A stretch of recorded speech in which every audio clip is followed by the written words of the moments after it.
拥有多个高尔夫度假村且打了一辈子小白球的美国总统川普今天宣布，老虎伍兹赢得美国名人赛 US Masters 冠军，他将颁发美国最高平民荣誉总统自由奖章来表扬他。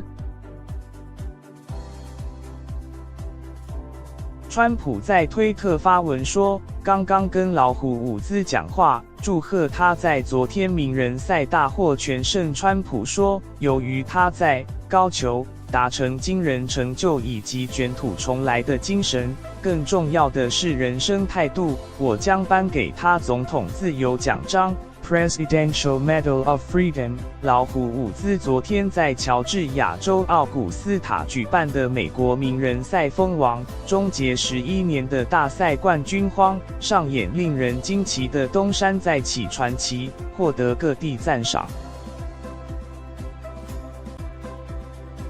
川普特别关注高球，自己除了有高尔夫球场，有时也下场当学徒。